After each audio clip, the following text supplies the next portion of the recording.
Eziri 28 seta ku ssaawa ennyakwanirizaako nnyo ku Mpooza Prime FM gy'osinza otuwuliriza. Tuli ku mukutu 9 mu mwaka 2009. Empeereza yaffe mu Greater Masaka tuli ku 9.6 www.primary.co.ug ku mutimbagano. Osobola n'okuyita ku kibanja Radio Garden / Prime Radio FM 9.9 stream tuning.com / Prime Radio FM 9.9 ampuliza ondoboso tuuliza tutambula ffenna. Tuli mu bbalaza ampuliza esembayo eya Augusito ekwatire mu nnaku z'omwezi 25 ate bbalaza ejja lujja kubeera lulala omwezi ogwa Mutunda ekyongera okulaga nti nnaku zitaano zemunafu okufundafunda mpolampola. Jjukira nti buli katikitiki akagwa kabeera kasaze ku buwanvu bw'olunaku era ekyongera okulaga nti ennaku ampuliza zekyusa bwe ziddawo mu mbeera etambula. Ye puroguramu yaffe n'olunaku lwo nze Simbu Edward Adventist Business Conference y'omwaka 2025 gyotasaana kusubwa mpuliza era ng'eno eteekebwa Prime FM ne Central Uganda Conference. Lwe lukuŋŋaana lw'ebyobusuubuzi namba 11 ampuliza olugendo okubeerawo ng'ennaku z'omwezi 16 omwezi ogwa Museenene omwaka 2025 kuyingira buli mutwalo gumu. Tulina okwolesa, tulina magazine, tusubwa emisomo gy'enkulaakulana gattako ne business counseling n'ekyonsi ky'abanaffe ab'ebyobulamu okugera munaffe atuuka okubeera abannankulaakulana naye nga tuli balamu.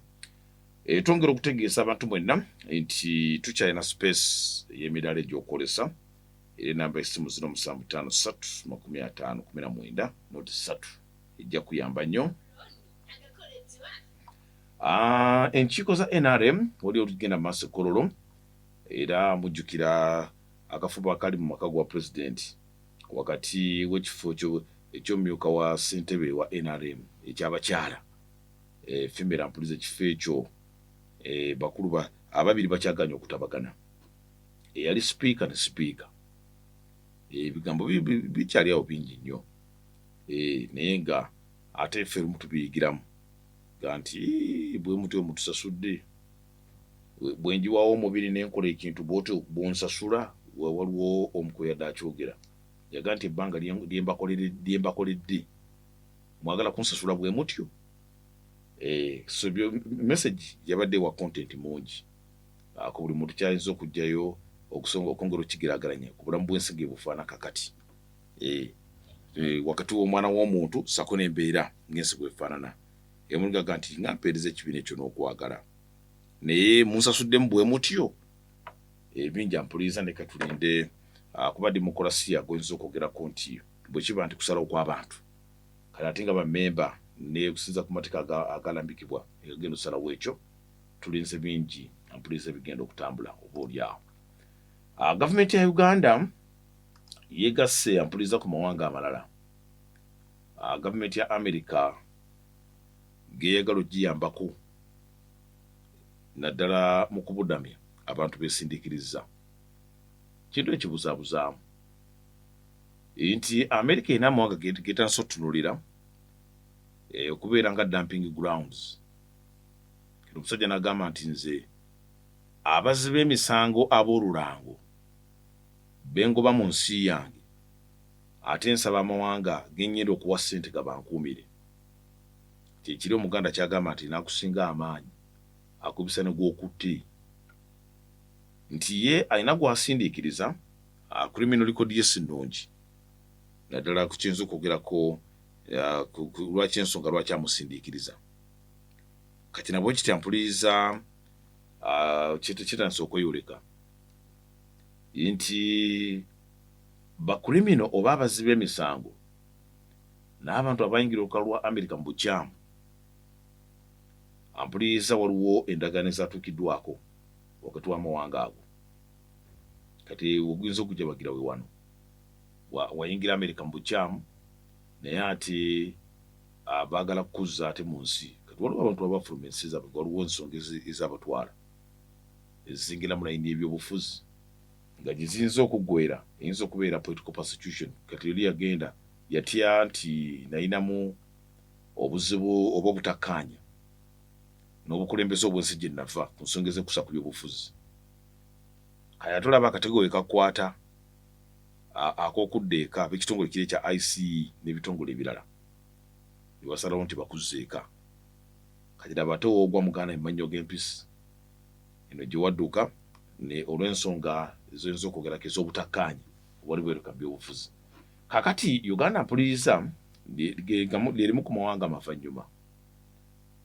Bwina atandise Bwina yafulumiziddwa wano mu gavumenti ya Uganda kyasukka tekyalangirwa wano, naye nga omanyi nti ku muteeko gw'ensi yonna ogw'amawulire kasitadi lw'engeri ng'eyejja emikutu gy'amawulire gimpulidde kamenya ne kitegeerako kati nga gigasuka butereevu ku bibanja gwogenda okebera ku bibanja bikanoonya ng'oyita ku kibanja kyakanoonya kasita oyagala okumanya Bwina akwatagana ku ebyo ampuliriza oba ogenda kufuna bulungi byonna biweetaaga. Era nga kitegeeza nti amawanga agayingidde mu ndagaano eno ne President Trump ate agamu gaagala kugataasa naddala ku misolo gino emipya. Kati n'abamu kati nga Uganda ekiri ku ligodi nti twafiirwa ddiiru ey'akatale ka AGOA kali mu mwaka gw'2000 Paalamenti ya Congress we yayisa etteeka erya AGOA, African Growth Opportunity Act, naye nga akatale ako bakateerawo Ssemazinga wa Africa okutunda ebyamaguzi katale ka America naddala awatali musolo yadde, era ne Uganda leetunda ebyamaguzi katale ako. Naye bwe twogerera kati ng'emyaka 2 in fact kegiweze emyaka 29 ndowooza omwaka oguwedde eyali president ampuliriza munnademocrat Joe Biden yatuwanduukulula ku mawanga agali gakyaganyula mu katale akakaagowa, era ensonga ezaafulumizibwa zaali zeekuusa kunyigiza kw'eddembe ly'obuntu. Kati nkuwa fact sheet era sagala ompulire onkwate obyogaye nti omusajja yogera bubi ensi amawulire gasigala mawulire. So ensonga eyafaayo naye era waliwo okwongera okutangaaza n'okwongera okunnyonnyola nga baga nti gavumenti ya America yetulaze bwemage, naye yo nga mu kunoonyeza kwayo yo yalaga nti waliwo mpuliriza kye bayita okunyigiza eddembe ly'abalala naddala ku nsonga ezitali zimu zingiramu ebyobufuzi n'ebirala. Era we twogera mpuliriza gavumenti ya Uganda tekyafuna ssente mu katale kali ke baateekawo akaagowa. Mujjukira abali bagoberera eyali Coffee Marketing Board wano mu bitundu by'ebugoloobi. Enteekateeka eno yali yakukozesa pamba wa Uganda okuggyamu engoye ezaali zikoleddwa ennungi. Abajjukira obulungi omusajja enzawula ya Pakistan yali musigansimbi Veeropillai Karanathan, gavumenti ya Uganda gwe yayitaddemu obwesige okusobola okukulembera mu pulojekiti eyo. Naye kyagenda okubalibwamu ng'ate input esente ziteekebwamu naddala okufulumya engoye ezo nga ne Munnayuganda asobola kugula mpale eyo nga wakiri agenda muzizi bagamba nti mugula engoye z'abafu zino ezijja ng'enkadde mu ndiboota nga yinza okubeera engumu ate ng'ate si ya buseere. Kati nga kino ekikyo kibagane made in Uganda ate sente nga bakulaga nti nnyingiko. Kati kyoyinza okwogerako nti akatale ako tekatambula bulungi. N'ebyamaguzi bingi badde bigenda kuba Uganda etunda emmwanyi, etunda ovakkedo, etunda ebintu ebirala bingi ebyennyanja, naye akatale ako baatugobako. So waliwo okunnyonnyola okuva mu gavumenti ya Uganda nga bategeeza nti baali batulanga bwemage ku bitanoonyerezeddwako bulungi, naye tekyakomyawo oba tekyatutaasa. Si Uganda yokka, n'amawanga amalala agassemazinga Africa agamu amatonotono era gagibwa ku nsawo eno. Kali kitegeeza nti gavumenti ya Trump amawanga ga Africa geesinza okuwanjagira okukkiriza ebudamye abantu abagiremeredde eri criminal records okusinga n'abayingira America mu bukyamu. Kati gavumenti za Africa ezaagala okuzanya ebyobufuzi ebyokuteetera okusingira ddala zamaze dda okukkiriza nti abudamye abo bajje mu bitundu ebitali bimu. Si Uganda yokka, n'eggwanga eryawo ndala lyayingira mu ddiiru, ensi y'obwakabaka ya Eswatini sako n'amawanga amalala gabajja okutegeeza. Kaakati wiiki ewedde yonna Minisitule ekwatibwako ensonga z'amawanga ag'ebweru ya Uganda ng'essizza mu kibuga Kampala yakkiriza nti kituufu tulina kye twatuuseko ne Washington DC gavumenti ya America nga bali ku kye bayita okwaniriza bannansi gye bayita ba third country nationals. Third country kibala otya obala ensi gye wava eno gy'obudamye kati nendo gy'obadde obudamye gye bakusindiikiriza okudda y'ensi ey'okusatu. Kati nga bagamba nti abolekedde okukwatibwa ku nkoona kye bayita deportation naye nga si beetegefu kudda mu mawanga gaabwe kati obeera ofuse third country national. Tugeze wava mu Uganda n'ogenda n'obudama mu America. Kati mu deportation bw'ogaana okukuza mu Uganda kati eri ensi ey'okusatu gye bakuteekamu kyekiri third country nationals. Y'endagaano Uganda gye yayingiramu n'ensi ya America. Trump baagobye nga wava tugeze mu nsi nga El Salvador n'ojja mu America. Kati then third country ebeera Uganda. Bw'oba tokkiriza kuzza eri gye wava wayinza okubeerawo emisango egy'ebibufuzi nga giyinza okutwala obulamu bw'omuntu. Kati era mungiremu ampuliriza nti minisitule yakkatiriza negamba nti waliwo obukwakulizo bwe baateekawo ku ndagaano eno. Naye era nga bw'oyinza okwogerako nti abasinga obungi abalwanirizi b'eddembe ly'obuntu bakyavumirira ekya President Trump nti abagwira abayingira mu America nga tebalina biwandiiko enteekateeka z'okubazeeka oba okubatwala mu mawanga namba 3 gye bayinza okubeera kinyigiriza eddembe ly'obuntu. Era nga jjukira mu bano abatandise okukwatibwa ku nkoona mulimu n'abasingisiddwa emisango egitali gimu naddala mu nsi ya America. Kati ngono omusajja gwoyinza okwogerako gwe bagamba nti mutujju ow'akabinja ka MS 13 ke bayita Mara Salvatrucha bakakazaako mu bufunze MS 13 ke bagamba nti kabinja k'abazibe emisango ab'olulango criminal gang katandikira mu nsi ya America mwennyini mu kibuga Los Angeles ekyesaza ne California mu myaka egy'ekinaana. Era nga kateekebwawo okusobola okukuuma bannansi b'ensi ya El Salvador abali bebitaddemu engato genda mu nsi ya America abali batandise okunyigirizibwa. Era gwe kulina omusajja oyo amayiddwa nga Akilima Amando Abulega Garcia bwino yategerekese nti oyo bayinza okumuleeta mu Uganda diirwe ne beefunikiddwa bulungi. Kakati amawanga goyinza okwogerako nga Eswatini yali manyiddwa nga Swaziland bamaze okuyingira mu diiru ezimu. Kati Swaziland eno Eswatini yo egezaako munnaffe okuwumbawumba okusika attention ya Trump olw'ensonga nti bagiteekako emisolo ku byamaguzi byonna okutunda ku lukalu lwa America. Kati omusajja agamba to balance the boat sooka oteetere n'omusajja oba eno ensi si nnungi naye eteekawo space bw'aba yina bayagala okukwata ku nkono okuva mu nsi ye bajje eno. Era nga bagamba nti kati bya Trump mubimanyi okkiriza ddiiro y'engeri ng'eyo ogenda okulaba nga alidde ebigambo bye wayita akaseera lwakuba nti twafuna omukisa nti Uganda ate teyaliiko ku mawanga ge baabinika emisolo naddala ku byamaguzi ebitundibwa ku nsi ya America. Kati nga bagamba nti ebikolwa bya America ebyokuteeka akazito ku mawanga ge baabinika emisolo abasomamu bagamba nti lwali lukwesikwesi nti omusajja Trump okwongeza emisolo ku mawanga ku byamaguzi amawanga gwe begatunda mu kuluka lwa America kalinga akalipo kankusookeyo okubinika emisolo oli nsinjavu era ojja kupondooka. Kati then ndeeta eddiiru nti nina ababudami benjagala bave mu nsi yange obabudami kyobalaba nti abasinga obungi bawanise emikono okulabika nti embeera etambula. Era abamu bategeeza nti semazinga Africa kaakano efuuse dumping ground okusinziira ku mbeera eriwo nti ekiddukiro ky'abalemereddwa naddala infact kiyinza okubeera ekiddukiro ekyabazizi b'emisango ensi endala beekooye nga baga nti katuyiweko eyo batambule.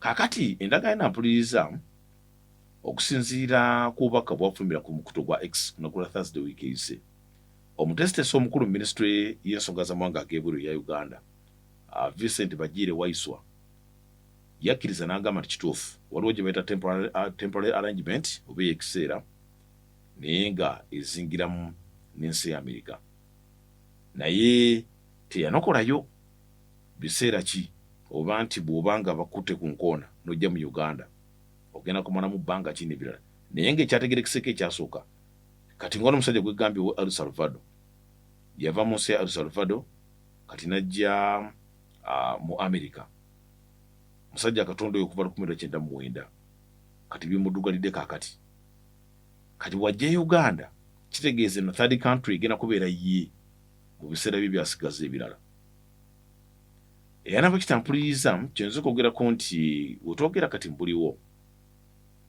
okusinza ku bwino ono ayongera okukatiza kino Ministry ya America ey'ensonga za mawanga ag'ebweru gye bayita US State Department yekiwandiiko kye yafulumya kyongera okukakasa nti Pulezidenti akulembera kuno General Kaguta Museveni ng'ali ne Minisita wa America w'ensonga za mawanga ag'ebweru Marco Rubio beevumba akafubo k'essimu gye bayita phone conversation kiwandiiko kya America era ne boogera ku migration n'ekirala nga babuuza nti kati bw'oba okkiriza gwe nga Pulezidenti abantu okujja eno Uganda America ki ogisaba ki kati nga baga nti waliwo reciprocal trade byampa embuzi nkuwe ente nga gundi yabadde infact omusomo guno gwakagwa juice kati sawa sinoyo ye oli agamba nti kankuwe embuzi nze nkuweemu mpa embuzi nkuwe ente mpa abagwira b'osindiikiriza nze ompeemu ente ku ludda olw'ebyobusuubuzi sako n'emikago eginywesa ebyensuubulagana kati nabwe kitampuliriza waliwo kati mu Uganda kigenda okujja ng'ate ensi yonna emaze okutegeera nti endagaano y'amaze otukuba kyegambye nti ku mikutu gy'amalwaliro ku level y'ensi yonna bwe gyafuna amalwaliro gano gatandika okusaasaana kati wano waffe kwali kakasa era kyova olaba nti wiiki ewedde emikutu egy'amalwaliro twatuukira mu bakulu bekikwatako ne minisita akwatibwako enkolagana z'amawanga ag'ebweru Okello Oryem ye mu kusooka yasooka kubeera nga takikkirizaga nti Uganda egenda kubasuzaawa naye ate eddiiru munaffe eba ewedde eddiiru erabika nti ewedde muganda wange kaakati ebibuuzo ebitera okujja kye kino Uganda ekifunamu kati ekyomuwuliza kyosinga okwetaaga era ekiwandiika mpuliriza ekya minisitule ekwatibwako ensonga z'amawanga ag'ebweru kyakkaatiriza ne kigamba nti endagaano si yakikuumaaza Uganda egenda kufunamu byampa embuzi nkuwe nti kabasindika eno badeportees then kati gwe onyoze ebyensuubulagano tomanya musajja oli engeri alina ekibalo kye ky'ebyenfuna ayinza okwepukulwa n'aga nti kati Uganda tugiziza mu mukago guli ogwa AGOA gye yali egabana Joe Biden gye yali yatusangula Uganda emiganyulo gy'olekedde okufuna singa ebekkiriza abantu abayingira America mu bukyamu gavumenti ya Trump beekutte ku nkoona naye nga Uganda egenda kukola ekifo ekyobubudamu bwebayinza okubeera nti wava mu nsi tugeze Uganda n'ogenda mu America kati ate bwe bakwata ku nkoona n'otadda Uganda ensi gy'ogenzeemu eyo third country kati Uganda bwe begenda okukkiriza wentandikidde mpuliriza eri omuwuliza atabadde naffe oba abayita agoberera naye kati nga kwoli ensonga ate ne munnaffe agoberera olunaku lwo bw'ogenda ku kimanja kya YouTube n'oteekamu olunaku lwo osobola okuddamu olaba emboozi engeri ng'eno kaakati nkutegeeza nti ministry ekwatibwako ensonga z'amawanga ag'ebweru wiiki yonna amawulire gatunedinga nnyo gano yafulumya ekiwandiiko era ng'ekakasa nti Uganda tegenda kuviiramu awo so bantu baleme kulowooza nti endagaano eno yakiguumaaza gavumenti ya Uganda terina kyekutte era amawanga amalala okuli Eswatini yalemereddwa nga Swaziland nabo bakkiriza kati Swaziland yakkiriza enteekateeka ya Trump b'okutte ku nkoona bajje mu nsi yange naye ng'omusajja kyasuubira okufunamu bamukendeeze ku misolo ampuliriza egyalinyisibwa naddala amawanga Africa agamu ku byamaguzi bagenda okutunda akatale aka America Uganda lirimu ku mawanga ampuliriza abalina tarifu ya 15% naddala ku byamaguzi bye tutunda ku lukalu lwa America jjukira tulina akatale ka AGOA Uganda terina akatale ka AGOA kati kitegeeza bw'ebanga eyongezeddwa emisolo egy'ebitundu 15 ku buli 100 ku byamaguzi byetunda ku lukalu lwa America. Abasajja abalamu byenfuna bayinza ga kiyinza otaataaganya naddala okugenda mu maaso okw'ensi. Kati nabwe ekyo tebaga nti mpembuzi nkuwe nti kati omusajja akugamba nti nakubinika omusolo gwa bitundu 15. Kati bw'okkiriza era ojja kuwulira omusajja bagenda okukuba enkyukira giyite U-turn yenga akulaga nti Uganda nali njikaliza emisolo gya bitundu 15 ku buli 100 naye olw'okuba nti n'endagaano weeri ojja kulaba nga bikyuka mukko, biyinza okyuka mukko.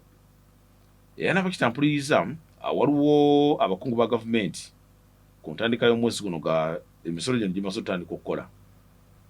Yategeeza nti emisolo Trump gy'atadde ku mawanga ne Uganda kweri gigenda kutaataaganya nnyo naddala ebyamaguzi ebigenda katale ka America okusingira ddala ebiva mu byobulimi kuba Uganda kyesinga okutunda agricultural products. Era nabwe kityo nga gavumenti ya Uganda yeesuubiza okuyingira mu kye bayita negotiations oba enteeseganya okutuuka ku kye bayita better deal. Uganda etunda kooko, etunda vanilla, agattako etunda emmwanyi, esaako n'ezimu petroleum products ku mafuta agakavumbulwa naddala ku lukalu lwa America. Era nabwe kityo okusinga etunulidde nnyo okunyweza emmwanyi kuba amaanyi ga Uganda gali mu mmwanyi eri amawanga agaakula nga ne America mugitwalidde. Kati nga nabwe kityo okwongera okunyweza akatale k'emmwanyi ku lukalu lwa America nga Uganda yezitundayo evuganye n'amawanga amalala nga Colombia n'agali mu amalimi g'emmwanyi era gagitunda ku lukalu lwa America. Kati then eba erina okukola kingaddulesa engeri ng'eyo. Kati nabwe kitampuliriza America ebintu byetunda mu Uganda kuliko ebyuma bya tekinologi w'ekika ekya waggulu, spare w'ennyonyi eya craft parts. Era nabwe kitampuliriza nga baga nti gavumenti ya Uganda yo ejja omusolo gwa bitundu 18 18% ku byamaguzi ebyo. Kati kiba kibalo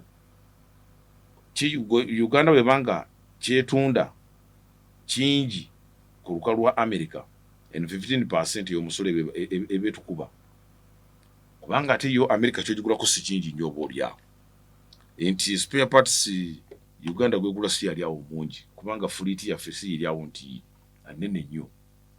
Kati gwe tufuna 18% naye olw'ensonga nti gweyagala kutumbula akatale k'emmwanyi kabe kasinge n'okuvuganya amawanga nga Colombia, kitegeeza nti olina okuba nga oli mu ddiiro ampulize ziri fair. Kati bigenza okujja nga gavumenti ya America efuusa akayinja mu ngatto eri kumpisa mazinga wa Africa n'ensi yonna okutwaliza awamu. President Trump nga kyajjalayire ngenda kusomooza 2 omwezi gwa Gatonnya tanaweza na mwaka mulamba mu office omwaka guno yasooka kukwata sente ezaali ziyita mu kitongole kya USAID okuvugira programu z'ebyobulamu naddala kawuka ka Mukenenya. Kati gattako ampuliriza n'okuteeka envumbo naddala kutambula kw'abakungu ba gavumenti ampuliriza olw'obutagoberera kye bayita nkola ya demokrasiya emanyiddwa mu Uganda. Era n'ekirala America ne yali yawera dda teri Trump yali Joe Biden. Uganda baali bagijja mu mukago kwa Africa Growth and Opportunity Act AGOA n'enteeka lyayita mu mwaka gw'2020 era nga baali bataddewo kye bayita trade tariff free eri amawanga Africa, ensuubulagana etaliiko musolo. Kati ffe baatukugira dde okugendayo era ku nsonga ez'ekusa ku demokrasiya n'eddembe ly'obuntu. Kati nabwe kitampuliriza banka y'ensi yonna nayo yali yawera dda Uganda okuva ku looni zaayo okumala emyaka 2 naye ate envumbo eyo bagitujjako mwezi gw'omukaaga. Kati ogenda okulaba nga gwali gujja bagidde lwakuba nti ebintu ebimu bya Uganda wano bikolebwako ampuliriza ku level ez'ekika ekya waggulu nti ebimu tetubitegeerera naye waliwo ogamba nti omuntu abadde afeekiziiro. Akatale ka America akatunda ebyamaguzi ebitaliko omusolo tokaliimu. Banka y'ensi yonna yali yagaana otuwola emyaka 2 kyejje tujje ku nati myezi 2.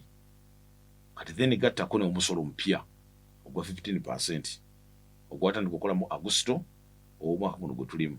Era nga wabalabalamu ye President Trump asikira mu kikonde ng'asikidde omugagga kubanga bakulaga nti okuva August 1 emisolo gino gyatandika gavumenti ya Trump yali etunulidde okufuna obumbi bwa dola 124 obwa sente za America.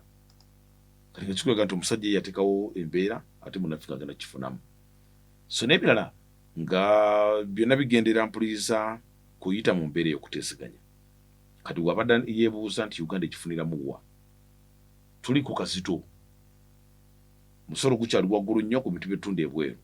Bwe tunaalema emmwanyi naye nga tebagijjako omusolo mungi, ritaani zigenda kubeera ntono, doole zijja okuyingira wa.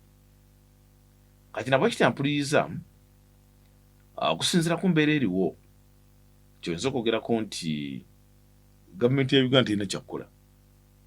Era omu ku bannabyabufuzi ye yagambye nti kaakano eno eringa saddaaka ku lw'obulamu bw'abalala bali abanoonya okubeerawo, kati ate Uganda yabikira munnaffe eyisaawo enteekateeka zaayo. Kaakati bino bigenza okujjawo. Uganda kusimazinga Africa ampuliriza yesinga okubudamya ababundabunda abangi kusimazinga Africa. Era nga likuddiza okulaga nti eweza ababudamya kakadde kalamba ne7,000 okuva e South Sudan okusinga Sudan ye Khartoum, Democratic Republic of Congo, buyinza okwogerako abatubidde mu busambatuko obubeera ng'obukomekerezebwa ate ne buddamu. Era gye buvuddeko ekibiina ky'amagama gati kyavaayo ne kiyozayoza gavumenti ya Uganda olw'okuteekawo enkola eziwa omukisa abantu abalemeddwa ensi zaabwe olw'obutayagala naye olw'obutabanguko, zibayita progressive refugee policies. Era nga nabwo kitwaga nti Uganda bw'oba nga olemereddwa enzigi nzigule, gye bayita open door approach ku asylum, nti tebakuttira mu Congo ng'ate ensala yawula Uganda weeri ku nsi yo, ojja buzi noyita mitendera then gabasajja bakubudamye. Kati nabwo kitampuliriza bagamba nti nayo political tactic, nti abasajja okwongera okunyweza ekintu system okutambula obulungi ezingiramu okuteekayo obwasiisiri kati amawanga kati nga America. Ndi omuntu yali badde avaamu eddoboozi kati yamala okangula ku ddoboozi ku misolo. Kati bwe kiba nti gavumenti ya Uganda etaddewo akalembereza nti kale tukkiriza bajje naye kiyinza okuyambako ate omuntu okuba ng'awumba engalo okutwaliza awamu.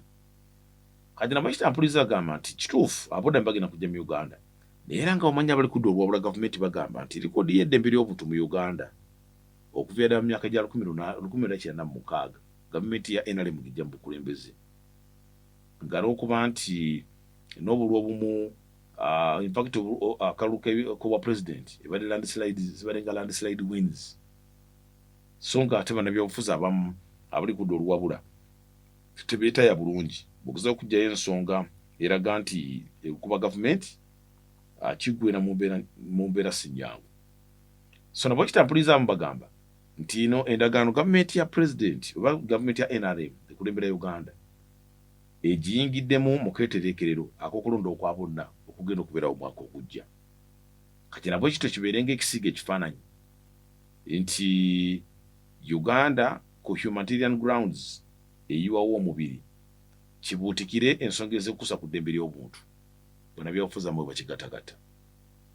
Si Uganda yokka, ensi eya Eswatini eyali emanyiddwa nga Swaziland, ensi eya Rwanda ne South Sudan nayo zamaze dda okuteeka omukono ku ndagaano zimu nga Uganda gy'erimu okukkiriza abantu beekutte ku nkoona olwa criminal records n'ensonga ezitali zimu bajje mu mawanga gaffe. Era mwezi gw'omusanvu ensi ya Eswatini yakkiriza okubudamya bannansi b'amawanga agawera ddala 5 gavumenti ya Trump yasindiikiriza okuva mu nsi ku lukalu lwabwe, okuva mu nsi ya Vietnam, ensi ya Jamaica, ensi ya Laos, Cuba sako n'ensi ya Yemen. Kati nga nabwe kityo kyongera okulaga nti abasajja bano bakikola. Omusajja gandi kanteekeyo omugongo tomanya ayinza okwepukulwa ne bitereera. Era abajjukira obulungi ennyo nti waliwo abaziba emisango abali mu kuluka lwa America be bali basindika South Sudan. Mujjukira gavumenti ya Salva Kiir Mayardit n'esooka esimba ekkuuli, yesooka n'esimba ekkuuli bano kuba limisa okuyingira. Naye era nga bw'omanyi nti akusinga amanyi akubisa gw'okutte, era byagenda okuwulirwa nti waliwo akazita kali kasuubira okuteekebwa ku nsi ya South Sudan.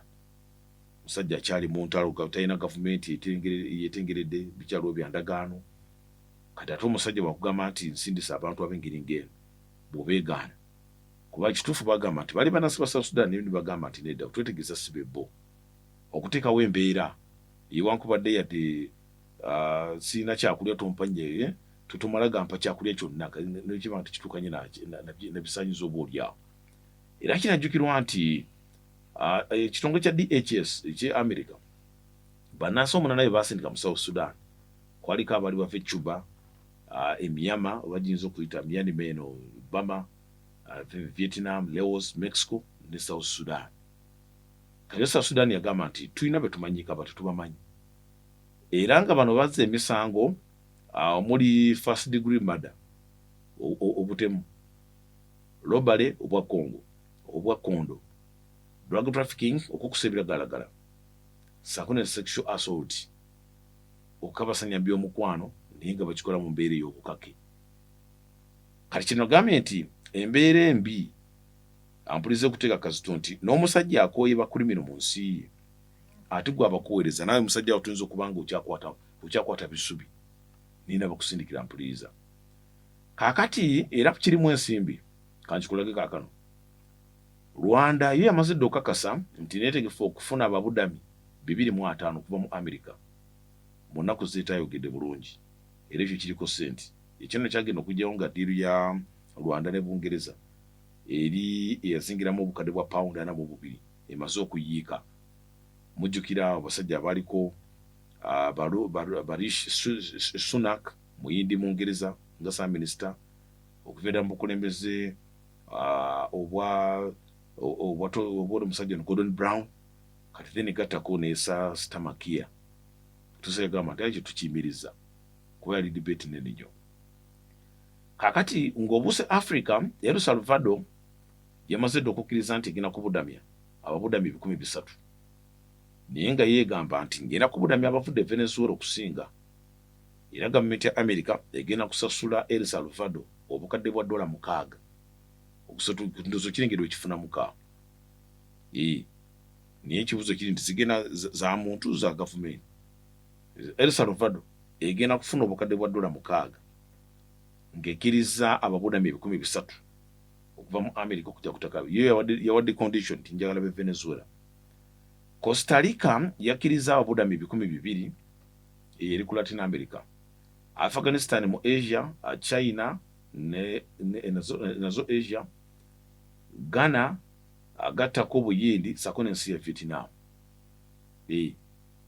Yena bwekitampuliza nti bo waliwo abantu aboyadala kumpi 28 benzo okwogerako abakkiriziddwa okuyingira mu mawanga ago naye kati ate ofa yabwe twagitegedde bagenda batemera akasente kameka embeera yampuliza okutambula kati era mu ngeri y'emu waliwo n'abantu aboyadala kumpi 300 okuva mu mawanga Afghanistan bannansi ba Afghanistan Pakistan ensi ya Iran gattako ne China abasindikibwa e Panama mu mwezi gwa February ogw'omwaka guno. So kitegeeza nti omusajja basindikiriza nga ogamba nti ebidi byewuwe bwayiwe eno olw'ensonga nti okuteekako embeera ogenda okulaba nga bintu bitambudde bulungi nnyo.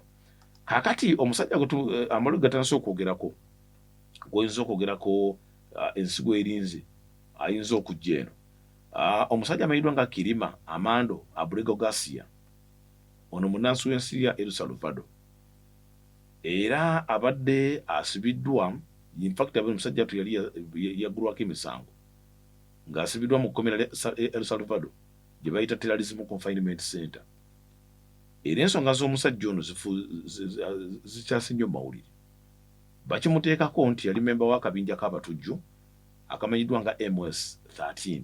MS-13 emanyiddwa nga Mara Salvatrucha in fact bagikasako MS-13 nga bagamba nti kabinja ak'abasajja abaziba emisango era nga katandikira mu nsi ya America mu Los Angeles mu California mu myaka egy'ekiraana nga bakatondawo okusobola okukuuma abagwira abannansi b'ensi ya El Salvador naddala obutatunzibwa mu kitundu eky'e Los Angeles era bagamba nti akabinja kano kasika kula buli lukya era nabwe kityo kabadde traditional criminal organization koyinza okwogerako nti kabadde kamutawaana nnyo kati omusajja no gwe bakiteekako ono Kirima Amando Abrego Garcia amalola gategerekese nti deportation eyinza okuba nga ye Uganda mu ddiiru gye tunabategeera nti Uganda egenda funa mu ssente kuba batulaze nti birimu enkola ya mpankuwe mpembuzi nkuwe nti kankuwoleze Kirima Garcia then kati nze tomanya nyinza okendeza ku musolo gw'otundirako emmaali oba ebyamaguzi okuva mu nsi yo okujja ku lukalu lwa America. So byebiri byegambye nti byampankuwe abamu bakusabyemu ssente neera kubeerako ne grounds endala ezigenda okutambula kati bw'atyo Trump bw'atambuza obukulembeze mu kisanja kino ekyokubiri ekitali kya mudiringanwa kyeyafunye nga pulezidenti nti ssaawa zino okulemera ku nsonga zeyasuubiza Abamerika abagwira abatalina mpapula saako ne bano abatinkiza nti balina conditions bamanyi nti ova eno ng'olina akasenteko mukyala wo asulirira then agenda asumulukira mu America automatically omwana azaliddwa n'afunirawo obutuuze kale kitegeeza nga kisembeza layini y'abantu nti maama omwana bw'afuna obutuuze nga maama amuzadde yese mu America then kimuteeka ku mwaju naye okuba nti afuna benefits ezoono omwana abeera afunye ekintu ekyo okulabika nti apuliriza embeera etambula kati ono Abrego Garcia yakwira mu nsi eya El Salvador era nabwe kitampuliriza yasenga ku lukalu lwa America nga alina emyaka 16 era nabwe kitampuliriza kyoyinza okwogerako nti musajja abaddeyo okumala ebbanga naye ng'ayingira talina biwandiiko kati kutuusa juzi wano immigration judge mu mwaka 2019 kyoyinza okwogerako nti bamuteeka kakukuluzo ka withholding of removal nga bagamba nti bamuteekako kooti yakkiriza omusajja ono obutasindikizibwa kuddaka nga beesigama ku mateeka aga immigration nti omuntu aleme kuzzibwa mu nsi gye yava kubanga gye yava eddembe liriyinza okuba nga lituntuzibwa nga bwaddayo kiyinza omuviirako okufiirwa obulamu kati mwaka 2019 immigration judge ampuliriza yeyejjereza Garcia ng'ategeeza nti omusajja ono ebbanga lyamaze mu America yadde teyayingira mu butuufu naye tukugira ayina olukwesukweso olw'okwagala okumuzza mu nsi ye olw'ensonga nti ayinza okufuna kye bayita persecution kati ze embeera ezampuliriza sijja kusukkawo wano basibe ne bajja mukkirize ngende mu kitundu ekirala eky'ebyobulamu emboozi ne tujja gitandikako naddala nga bwe gitandise naddala ku bantu Trump baakooye kati nga tandise basindika amawanga ne Uganda yemu ku go abagenda okubudamya abantu abo sigana kukyatuuliriza